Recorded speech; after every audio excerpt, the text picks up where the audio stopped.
Assalamu alaikum. This is Hasan Zafar with POLiTAKES. I'm reading my column for you, which was published in the Friday Times today, that is the 18th of October 2025. It's titled Indo US Grand Strategy Containment of China in Afghanistan. It was published in Friday Times with a different title.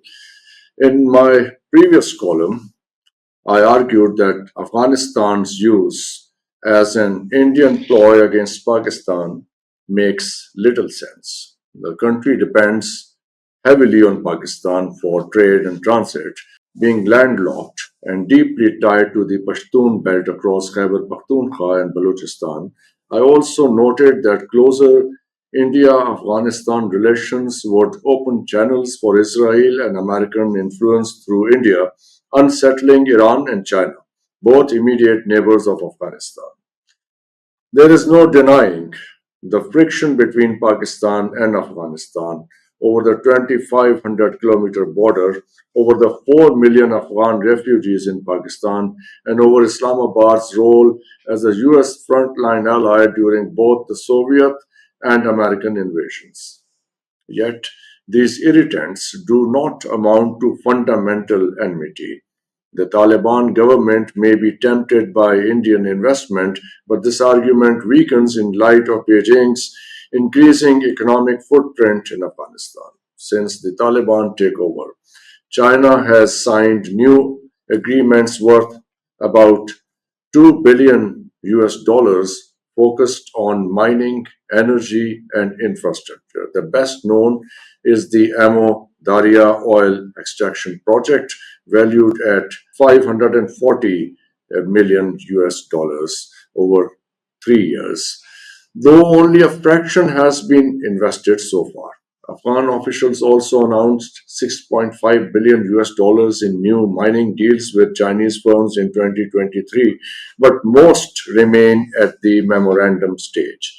Trade between China and Afghanistan hovers around 1 billion US dollars annually, limited by security concerns, banking isolation, and the Taliban's lack of international recognition. Still, China's steady engagement reflects a strategic intent to integrate Afghanistan into the Belt and Road Initiative, the BRI, and secure its western periphery against instability. India, by contrast, may offer some financial resources but also carries the baggage of alignment with the United States. This raises an essential question. Why would the Taliban challenge or jeopardize Chinese interests? The answer may lie in a revived American strategy. Donald Trump, ever theatrical, recently declared his intent to take back the Bagram airbase, situated only a few hundred kilometers from China's sensitive nuclear facilities, warning Kabul that bad things will happen if it resists. To draw Afghanistan closer to India, however, an illusion must be cultivated that India stands in quiet defiance of American influence, while Pakistan remains aligned with Washington, and that through such alignment, Pakistan might help the Americans in regaining Bagram. To understand the backdrop, we must revisit May 2025, when President Trump mediated a ceasefire between India and Pakistan. Prime Minister Modi, intent on projecting strategic autonomy, denied any foreign involvement. Yet, Trump quickly undercut him. He invited Pakistani leaders to the White House and created an impression of renewed warmth between the two sides. On a number of occasions, Trump publicly reminded the world of Pakistan's downing of 6 or 7 Indian jets in the air battles of 6th and 7th May, apparently embarrassing Modi.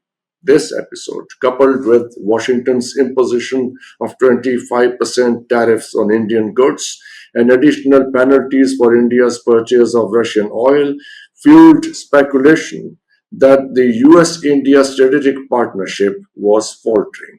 Analysts suggested that Washington had lost faith in New Delhi's capacity to contain China through the Indo Pacific strategy. Circumstances prove it was a calculated feint.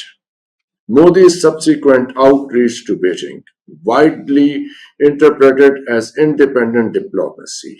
Modi's subsequent outreach to Beijing, widely interpreted as independent diplomacy, may actually have served Washington's purpose by encouraging India to appear conciliatory towards China. The US could lull Beijing into a false sense of security, while simultaneously reassuring Pakistan that its ties with China were not being challenged.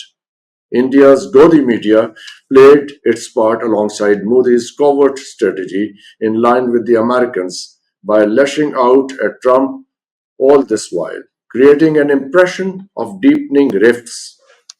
In the same period, Riyadh signed a strategic defense pact with Islamabad. An attack, an attack on one shall be considered an attack on both. Such an agreement, announced in the backdrop of India's negotiations for a $100 billion investment deal with Saudi Arabia while Pahalgam happened in April, could hardly have occurred without American approval. While attention in South Asia turned eastward after May, the real theater of maneuver was shifting west toward Afghanistan. When Pakistan retaliated against TTP sanctuaries across the Afghan border on the 9th of October 2025, Taliban Foreign Minister Amir Khan Muttaqi happened to be on an official visit to India, raising the obvious question: who lifted his travel ban? Notably, he also paid a visit to the Darul Uloom Deoband seminary, where he was received with notable enthusiasm. The symbolism was anything but accidental.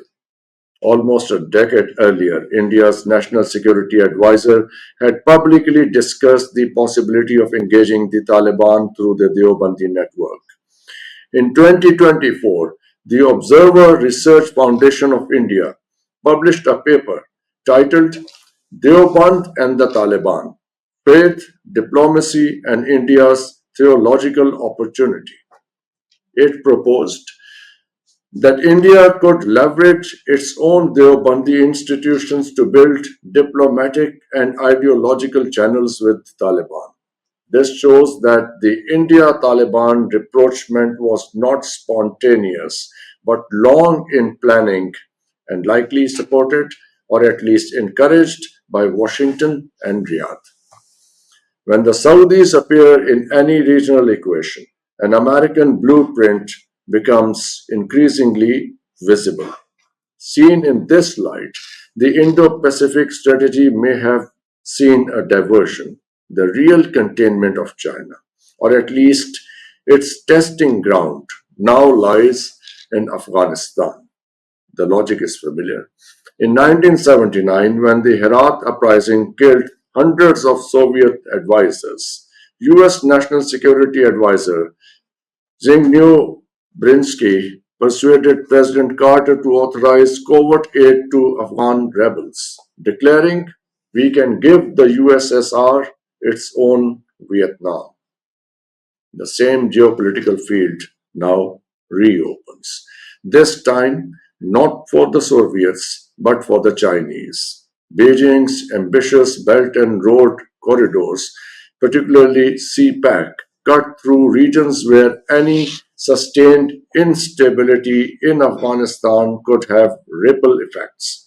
American withdrawal from Afghanistan in 2021 may, in retrospect, appear less as a retreat and more as a strategic reset, leaving an ungoverned space to draw in Beijing's interest and investment. The Indo US strategy of containment has ostensibly moved from the sea to the mountains. Bagram is an obvious trap. For Pakistan, the implications are twofold. On the one hand, instability in Afghanistan threatens its security and economic future. On the other, the temptation to view every Afghan provocation as betrayal risks deepening public resentment. Islamabad's real challenge is to resist the lure of reactionary politics and manage the Afghan narrative with composure. The guns will cool down one day, but the heat of rhetoric, once unleashed, will linger for a long time ahead. The new great game may not be about capturing Afghanistan, but about who gets trapped in it. Thank you very much for watching.